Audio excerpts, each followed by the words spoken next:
started to get this anxiety on Sunday nights, and then I started to dread Saturdays. I just was like, well, this sucks. This is not a way to live a life. I marched into work the next day, Michelle. Was like, Kathy, I quit. I quit my job, no job. I had one poem. It is the worst poem I have ever heard of anyone, ever, anywhere. My mom said, you can't do poetry, Azure. That's a hobby, and hobbies are for weekends and white people. I am a 20-year survivor of relapsing remitting multiple sclerosis. I had ChatGPT teach me how to download the radiology software. I developed the entire app full stack by myself. We are valued at 25 million US pre-capital. Welcome to Michelle's Seat at the Table. Hi, lovely. Good to see you, my darling. Good. I am so honored that you are here, that you've joined me at the table. As you know, this podcast is about leadership. It's about community. It's about the conversations that shape us. You know, life is not just about the destination. It's about the richness that's found in our journey and our stories. And I'm very excited to introduce you and welcome you to the Seat at the Table audience. So I'm going to give a couple of points, and then I'm going to turn over to you to let us know where you're joining from. So my guest today, I am excited to have this powerhouse of a female entrepreneur. Azure Antoinette is a commissioned poet, spoken word artist, TED speaker, entrepreneur, and arts advocate. Dubbed the Maya Angelou of the millennial generation by when she was featured in their Most Powerful Women in the World issue.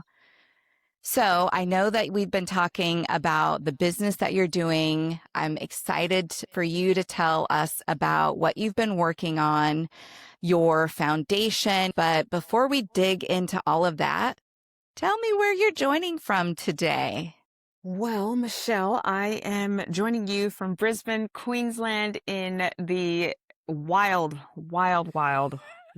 continent of Australia. So I am quite literally on a map on the other side of the world. Yes. And it is 9:35 in the morning over here on a sunny Thursday. Yes. Yes. Good morning to you. Good evening to you. Yes. Yes. So you and I have known each other for a while. We met when you were doing some work at a company that I was working at. And what I remember, yes, I remember you walking into the room and holding this space and hearing your spoken word for the first time. But what also makes me laugh is I remember your story that you told. And so you can go into as much or as little as you want, but how we get here today, tell us what has been your journey before you got to commissioned poet. We're working in corporate. So tell us a little bit about your background. Yeah, I am a multi-hyphenate creative and have been since I can remember. My mom said that I was singing Lionel Richie before I could talk. Once, twice, three times a lady. I wanted to pursue music as a kid, and as a lot of Black households, while we know our bandwidth and our talent to entertain and hold court. My mom was from the Kennedy era, East Coast, first generation African American, and excellence that's not optional. Like you don't just have to do well, you have to do 10 times better. And that's just what you grew up hearing. And that's just what it is. It's interesting because as a parent today, I bear witness to the ways in which globally parenting has changed around talking with your kids and giving them all the information. I come from a generation where it just was, and heaven forbid you asked why or needed any context. I wouldn't even be sitting here talking to you today, and that was not abuse. No. That was just to be Azure seen was no longer and not with heard. Us. 100%. So there was none of this gentle parenting. There was none of this, let's sit down and hear what we have to say. It was just, you're not doing entertainment. We aren't entertainers. That's it. And I defied my mother for a bit when I was first in junior college. But I realized once I got to science that we had to dissect, and I was like, oh, no, I'm not going to be able to. No, I can't do any of that. So immediately I gravitated towards the law. And the only reason I didn't end up keeping my pre-law was my mom there was no joy. She was so exhausted. she worked so much. She missed so many things, and it was all under the guise and for the rite of passage around what we must be and what she must provide and how it must look and all of the things. And I just thought, we don't need any of that. We'd be just as happy if you were just our mom. And that was never acceptable. I can see now, as a Black female African American, I can see just how relentless it Yeah. is and why that conversation persisted and how come she was never okay with what was good enough. But by that time, you're already in it. You're already part of it. You can't, There's no turning back. yeah, there's nothing you can really do about it. And it became this sojourn, for me, where I studied, I changed my major from musical theater to human resources with an emphasis in ethics.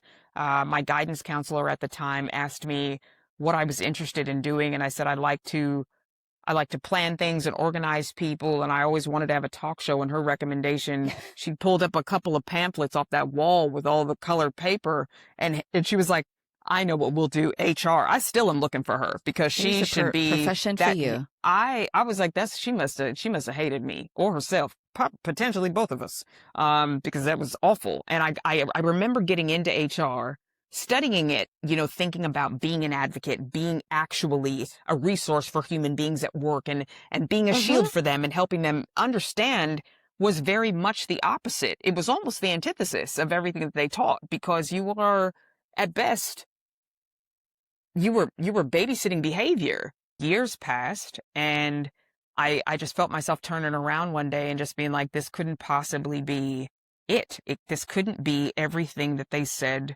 you were getting to, that you were Yeah. working toward. And I started to get this anxiety on Sunday nights, and then I Mm-hmm. started to dread Saturdays, and then I started thinking about how long the weekend was from Wednesday, and the fact that you work these 5 days only to have the one day to do the thing. And then Sunday, I just spent the day kind of poetically bawling my eyes out. And I just was like, well, this sucks. This is why my mom always looked the way that she did, because this is not a way to live a life. And so now it was just it was all at once that I just decided I wasn't going to do it anymore. And I was in my 20s. This would have been early 2000s. No one was an entrepreneur. You certainly weren't a solopreneur, and you certainly weren't Black and not 30. Like, it just didn't, it made no sense. But I again was always been an emotionally driven individual. And I was driving home in rush hour traffic in LA, which was horrible. And I get home, take off one shoe, sit down on the couch, fall apart. What am I going to do? And I'm watching Def Poetry Jam, and this poet, named Marty McConnell from the South Side of Chicago, she came on, and it was one of those moments, Michelle, where you feel like whatever is happening on the TV is directly speaking to you. It was like a dream sequence. And she said, she recited this poem called Instructions for a Body. She said, speak, or let the maker take back your throat. March, or let the creator rescind your feet. Dream, or let your God destroy your good and fertile mind. This is your warning. This is your birthright. Do not let this universe regret you. And I have never forgotten that poem. I knew very well that I was meant to do something greater than what I was doing. I remember the first time I saw Maya Angelou speak was at the inauguration of Bill Clinton, and she recited on the pulse of morning. And America still had some dexterity then. While I don't agree with everything that happened in that administration, that day witnessing her hold the entire Capitol just in the palm of her hands, where there was no air of segregation, and it wasn't that history hadn't happened, it just that people still understood that there was a level of respect for someone that Yeah. came before you. And she looked out onto the mall, and it was chock full, and she ended that poem, and it was a rock, a river, a tree. And poetry is this thing that just goes over people's heads, and it can get real esoteric, but she was a poet of the people. And she said, And you can look upon the day with new eyes and say, good morning. And the place just erupted. And I still to date, after all these years, it gives me goosebumps because I remember thinking to myself, I turned around and I looked at my mom, who again was a huge Kennedy fan, loves the forefathers, the whole bit. And I was like, I want to do that. And she said, you will. You will. And I just thought to myself, like, how do you capture people with just the sound of your voice, with something that you've written, that no matter who you are or where you are, they get it, because that's the point of communication. That's the point of story. That's the point of being able to step outside of yourself. Yeah. And say, I have something to say that I want you to receive, not for what I think it meant, but what it meant to you. And it was then that I knew the power of poetry. It was then that I understood the power of oration and what that felt like, and what it felt like to just look out and deliver something and bring people with you, not for your own gain. Emotionally. Yeah, just Yes. to remind people you're here. Right now is all you have. Right now you're here. So what are you going to do, and how will they remember you? Not after you pass away, just the moment you're not in front of them. Are you even memorable? Is it even worth recalling? And I remember thinking, nothing about this job makes Your me HR even job. feel, nothing. I was like, this is terrible. Yeah, but it's that. It's this. I was like, what am I here to do? And so I marched into work the next day, Michelle, with all of the non-pay grade, and marched into my area vice president's office and was like, Kathy, I quit. We also were not on a first name basis. She's like, And and who are you again, she spun around ma'am? like Neo in the Matrix and was like, okay. I had worked up this whole speech. You know, it was the next day, Michelle. I did not wait any time. Like, I watched the poem and I marched into work the next day and was like, I quit. The universe is calling me, and I will not be regretted by the planets. And she was like, okay. And I was like, huh, all right. And I call my sister, who is my polar opposite, and I call her up and I said, hey, man, I quit my job. And she's like, yeah, cool. That's what's up. She's like, so what are you going to do? I was like, oh, I don't know. I just want to be open to what the universe has for me. And my sister was like, I didn't even know what I was talking about. I was like, the universe is calling us and we have to heed that. And she's like, yeah, cool. She said, so did you call mom? And I was like, huh? And she said, when women aren't telling the truth, our voices tend to just meet magically. The inflection goes up. And I was like, I haven't called her yet. Like, but she was like, yeah, man, well, call me after you call mom and then call me back. This is my older sister, 2 years older. So I call my mom and she answers the phone. She knows it's me. I know it's her. I was calling from my direct line, which also I had made it. And so I call her and she says, Octavia Robinson's office. And I'm like, Mom, I know it's you. I don't. And she's like, hello, Azure. And I'm just like, hey, Ma, I just wanted to let you know that I quit my job today. And she's like, great. When do you start your next one? And I was like, oh, well, Fair like, question. I was like, that next can be subjective. And she said, okay, all right. Well, do you have a good feeling about your second interview? And I'm like, it's like the universe, Mom, for all of this, calling all of us. The universe, we all get called to listen to when the planets, you have to step out into it. And she was like, what have you done? And I'm like, well, I decided that I'm going to be a poet. And the line went dead. So that was it. I quit my job. No job. I had one poem. It is the worst poem I have ever heard of anyone ever anywhere. I did not know my actual ability to motivate people just by me talking until I motivated myself out of employment. And my mom said, and I quote, it's in my book. I have a book coming out, hopefully, if I can manage to listen to my publisher and complete it. She said, you can't do poetry, Azure. That's a hobby. And hobbies are for weekends and white people. I stumbled upon understanding that while I wasn't happy at the time, my education, the rigor in which my mom raised us, those ideals of understanding what it meant to be on a team, to work as an unpaid intern, to no one even knowing your name and you not panicking and falling apart. That taught me the resilience that I have today to be an entrepreneur after 20 years. I would not ever have made it. I would have never survived without going through the gauntlet of Yeah. corporate America. And it is a gauntlet. It breaks you. It Whatever can. you think you're going to do is very different from what the system says you can do. It has nothing to do with the meritocracy of your talent and your ability.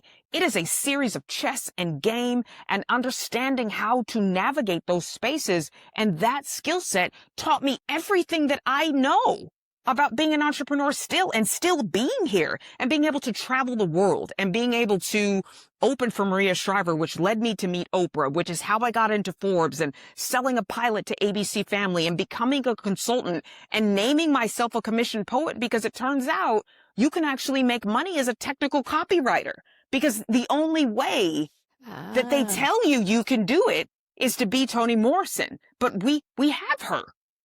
And Nikki Giovanni is incredible, and so is Maya Angelou, but I still am not where they are. Those are my heroes. If you have to be told no, your heart has to break. You have to understand that you cannot just have everything simply because you think that you can. It's not about deserving. It's about how much do you love it? How much are you willing to sacrifice? What are you here for? Why are you here? Yes. Where are you going? What's the plan? Do you have one? And if you don't, what I tell people is don't make a move until you do. Well, let me ask you, given all of that background and where you've come from and the rooms that you've been in and the tables that you've sat at. Yeah. When you think about those tables, what are some of the pearls that you wish you knew then? Not just getting into those rooms and sitting at those tables, but how to thrive and to be successful at those tables. Oh man, the table is I love the name of your show because it's terminology that's been thrown around a really long time. And it's not seasonal, like everyone was talking about authenticity and transparency. But the table, it's so important to be in rooms that have levity. But I think the thing I wish I would have known is how important it is to observe when you get let in, to look around and identify another opportunity for somebody to come behind you. 100%. And when you get the opportunity, it is our job, it is our duty as women to make sure that not only do you not close the door behind you, but you do not allow any besmirching. That if that room that you then get in and that table that you are seated at is rooted in superficial spaces or spaces that think that only one woman can be there, only one of this kind can be there, that you exit that room and that you do so in a way that preserves you, to where you do not relegate yourself to becoming part of the problem, but it is because we come from a space that says you may not have it. And the problem is not that they said you may not have it. The problem is that we believe it. So you're fighting on a few levels as a woman, as a Black woman, dependent on the industry, and then you're clamoring. You're clamoring for some sort of visibility. And then what do they do, which is how we met? They created silos around that visibility or invisibility. Well, we're going to make these groups, these affinity spaces, which on one side, thank God, and on the other side, you think, can you stop putting us off to the side? The ability to maintain, curate, and cultivate a relationship, like that takes time. It could be years in between, but not everything has a instant. There will be moments where you just know that you're in the right company. Well, that's part of why I started this podcast, because it is a part of the lessons. I feel it's my responsibility that I've had the career that I have, and not that it's over, but there is a gap in the knowledge and the advice and what's shared and how to put one foot in front of the other and be successful in certain rooms and at certain tables. We have to make the table bigger. We have to pull out the chair for the person to come next to us, behind us, but it is our duty. It's our responsibility. And Have you those tables are shifting, the rooms are shifting, the Yeah, conversation's shifting. yeah. And one of the things that you and I talked about was how AI is also Mm, changing those rooms and changing the conversation. And mm, you've been up to some really amazing things. I would love for you to tell the listeners how you're using AI in your work mm, and some of the mm. amazing things that you're doing to help others. Well, Michelle, your listeners may not know, I am a 20-year survivor of relapsing remitting multiple sclerosis and a self-made, self-identified, and staunch patient advocate. I did not get there without five incredible African American badass executives, you being one of them, um, that told me I really needed to take care of what was happening with me because I, like many minorities in the States, um, was not looking after my health for a host of reasons. Healthcare in Yeah. America is tough, but living internationally, I have for almost 10 years off and on. Healthcare is tough everywhere that you go. And Mm-hmm. and it is for reasons that far exceed your current lifespan. These are systems that have been in place since it's been in place.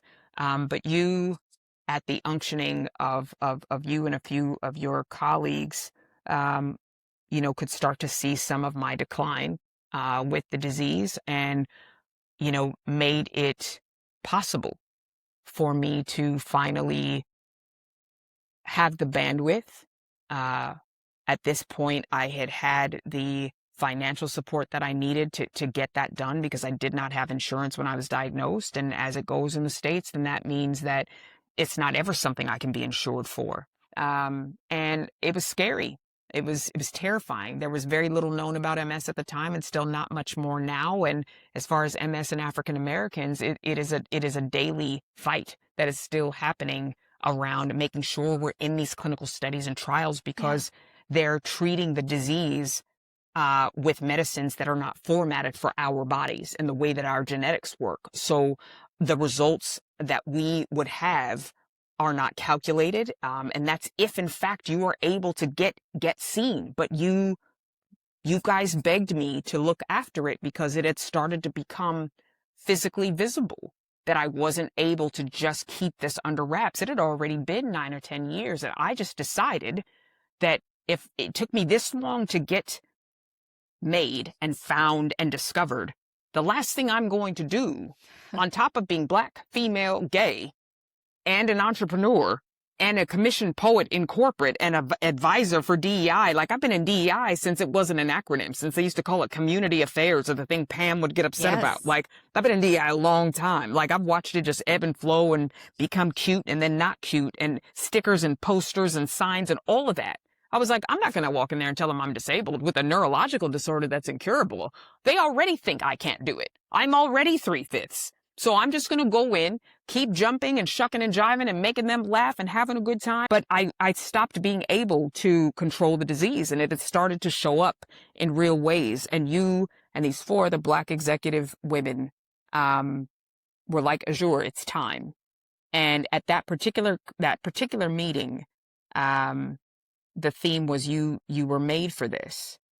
And it was these beautiful stories from other employees and colleagues of yours talking about moments that defined their lives. You guys all took me out to dinner. I couldn't believe everything that I had seen in those couple of days. And I thought, I'm playing a dangerous game here. And I finally went and I got seen. And while I thought it was going to be much worse than it was. Um, And it was the following year that I was offered my first ever spokesperson opportunity. to represent MS, and not only to represent MS, but to represent MS as far as the disparity goes for African Americans. And it was the greatest pivot of my life, which I would have thought being discovered by Oprah in 2010 would have been it, or any of the other things, or working with Beats by Dre and all of this other stuff. Like, this was the thing that ended up changing the course of my life. And I'm still representing that today, working with pharma all over the world, talking with patients in different disease communities. And I got really sick last year. I wasn't able to travel. I had developed POTS, which is a tachycardic syndrome. And during the stabilization of the flights, like, I would lose consciousness, or my heart rhythm would Mm-hmm. not be playing well. That put a lot of strain on a few other conditions that came to light post pandemic, and might have been dormant prior. It could be a host of things. And so I was benched. I couldn't even fly for an hour without oxygen or a nurse escort. And it was in that time I was trying to get my MRIs read here in Australia, and I hadn't cleared their Medicare program yet. And the doctors are in short demand here, and this is a difficult disease. This is a specialty. This is not something that everybody can treat. Yep. And they told me I couldn't get seen for another 6 months. And at this point, I Wow. was beside myself. We had found out that I had thrombocytosis, which is a rare blood cancer that is intermittent and only is present when there is a massive inflammation in the body. And that was brand new. My eyes, I was going temporarily blind pretty regularly. Just would lose sight in a minute. Could be a couple hours, could be a day or two, but just nothing. It just went black. And so I knew something was wrong. I just didn't know what it was. And I couldn't get anyone to see me. They sent me to the ER. The ER was like, we can't see you after Yeah. 5. It was awful. And I went home, and I got onto chat. I've always been an early adopter of tech, and I had my results back from the radiologist, and no one to certify them. And I had ChatGPT teach me how to download the radiology software. And I did that for Wow. 4 days. And I ended up reading the majority of the MRIs. I saw that I had dozens of new lesions. I was so heartbroken. I had been doing so well with my health before leaving the States in 2022. And I was just devastated. I really felt like I had let myself down.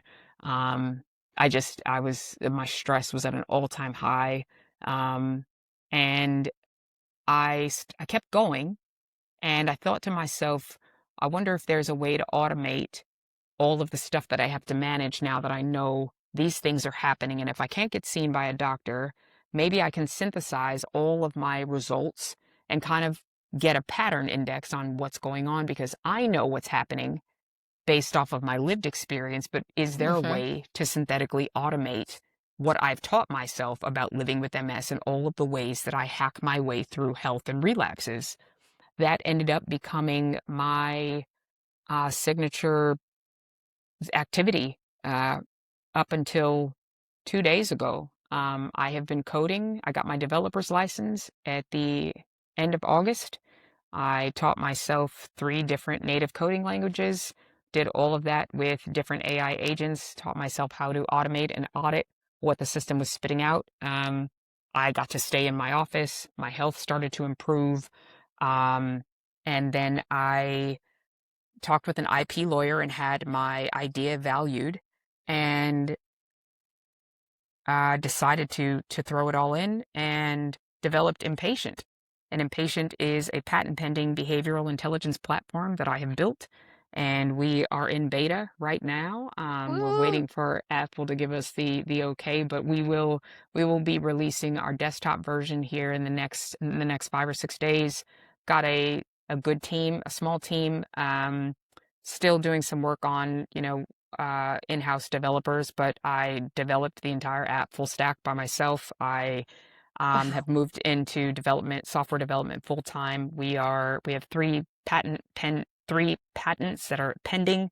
We're fully trademarked, and we are in pre-seed right now, and we are valued at 25 million US pre-capital, and we are slated to Hit hit it. seed by September. Our get to market is inside of a year, which is unheard of.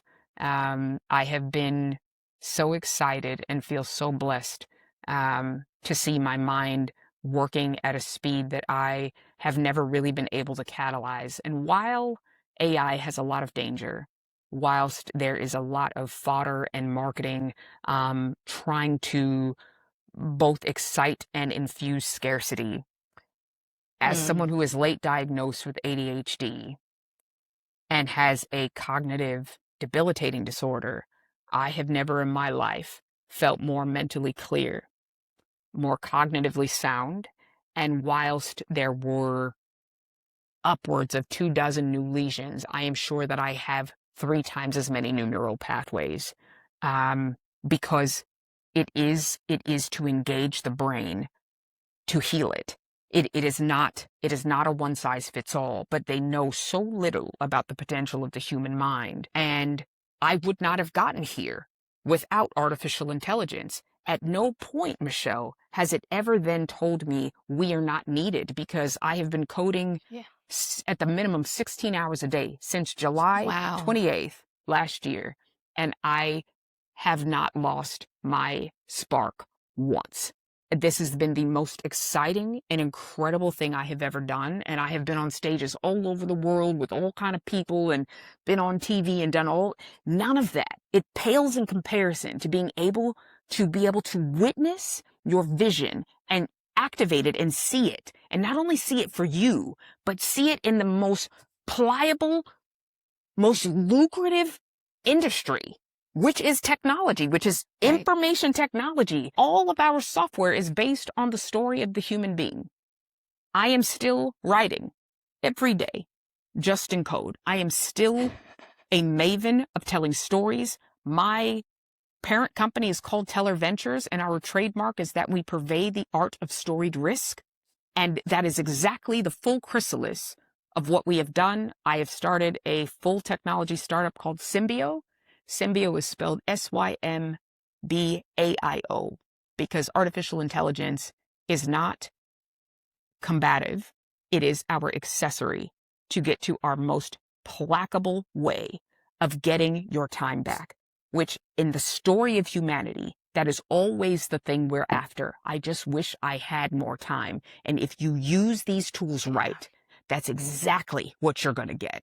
And I am on fire to tell I people can about the hear it. power of what it can do. It is beautiful, but in no way should it be writing songs and making movies and removing doctors. It can't. And that's someone who has used every Grok, Chat, Anthropic. I use them all. Perplexity, all of them. I have been using them all because it's not a one size fits all. I've locked myself away all of these months to get this thing done, but I'm thrilled to be at this stage when we start hitting press and doing media, because there is a whole world out there of people that just don't know how much this can revolutionize their lives, how much this can change their lives. This can do it if we let it do it the right way. And the beauty of being able to empower women to use this. We are the greatest multitaskers of all time, and I believe the blueprint of AI itself. Women have been doing this and figuring it out since the dawn of time. Forever. Girls have been That's what we do. managing patterns from the moment they start a cycle. They're thinking about when they can go on vacation and what girls' weekend they should do, because they're like, oh no, I'm not gonna, I don't feel like dealing with all of that. Our software can do this for anything. That's why we're patent pending, because it's pattern recognition and behavioral intelligence that looks at the human. We aren't a health app. We aren't a journal. We ingest whatever wearable you're wearing, whatever you wear. And if you're not wearing that, we base it off a basic circadian rhythm of the human being today. We use behavioral intelligence, known open source information, and we index patterns. We index patterns quicker and better than any other software that's out there, because there is no software out there doing it. And I kept thinking at some point something's going to come up, but they have done the thing that we all know is happening. They continue to separate health from the rest of the person. We're the first software that's looking at you as you are. This is about looking at where you are, not logging into something and it telling you where you should be. There's enough spaces in the world where we don't feel like we're doing enough. And every biotech, every health app is like, here's where you're supposed to be. Here's what you did. We just greet you with, here's where you are. And we'll meet you where you are. And that's what I've always done as a speaker. That's what I've done as an author. That's what I've done as a commissioned poet. That's what I've done as a consultant. Whether I Yeah. am representing the minority or helping the majority understand how to better speak to the minority, no matter where it is, I've always been a human resource conduit. And this is the chapter that I've been writing this whole time. And with AI, I have been able to do the job of 10 developers that are senior Wow. engineers because I can learn, because the human brain is beautiful. It is Yeah. an absolute gorgeous disaster. And we just have to be open to discovering ourselves again and not always waiting for someone else to tell you who you are. That's it. Sounds incredible. And I'm so proud of you. Congratulations for the significant milestone. And by the time this podcast actually gets aired, you're going to have even more great news. And I can't wait for people to help to support and learn more about it, and to see the impact that what you've created yourself, how it has an impact on the world, not just on a few, but the Yeah. world. And that's what that's the gift of It AI when you give is. it an opportunity. And you give it parameters. Like it's always,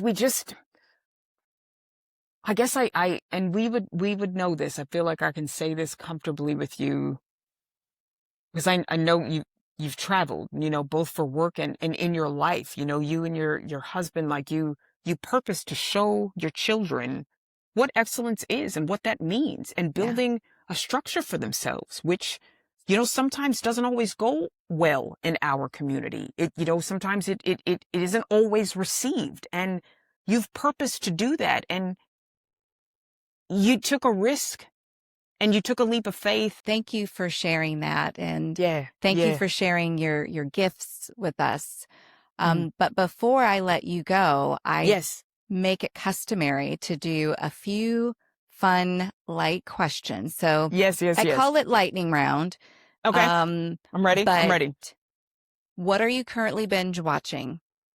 Right now I just finished White Lotus season 3. Oh, That's people need a sedative. They need to have a seat. they have them. And they sure do. And Jury Duty, Amazon Prime Jury Duty season 2. Oh, Jury Duty. it is a mockumentary. I am telling you, it's a vibe. It's a vibe. Those two, those are my jam. And my wife loves true crime and documentaries, and she loves to watch those in the evening, which is terrible. So she's like, I just don't have the time to watch fiction. And I'm like, I think we could make time to watch it. She won't though. Let her have it. Yeah. When you're working, do you Yes. work in complete silence or a playlist? It's a combination of both. I'm really into the noise engines, how you can mix the different sounds. That's a big deal for me. I find that music is I'm so infatuated with it that I don't focus, and my ADHD we have to be careful. I'm with I you get on lost. that. Either your last concert that you've been to or your favorite concert. Well, Adele again, is my favorite. She's my favorite. I love her. Oh, She's great. she is great. I saw a clip of her sing Celine Dion at her concert. So Adele's concert, and Celine was in the audience. Have you seen this? I bawled. It's fantastic. It's the It was moment, fantastic. like you described, of these poets. It's the moment when you see the person that has inspired you, that you look up to so much. Well, thank you again for joining me today. I really appreciate it. Please tell people, and we can put this in the show notes, what's the best way to get in touch with you and to learn more about the amazing work that you're doing? Yeah, Instagram. I'll make sure you have all the handles. You can always just search me by my name, and the brand, the tech brand is there, and our app is there, and all of that stuff. Very good. Well, until next time, remember, the most important conversations don't always happen in the boardroom. They happen right here at the table. Thanks for listening. Absolutely. Thank you for listening. And if this podcast episode resonated with you, please share it with a friend. Invite them to the table. And don't forget to like, follow, and subscribe to this podcast on your favorite platform.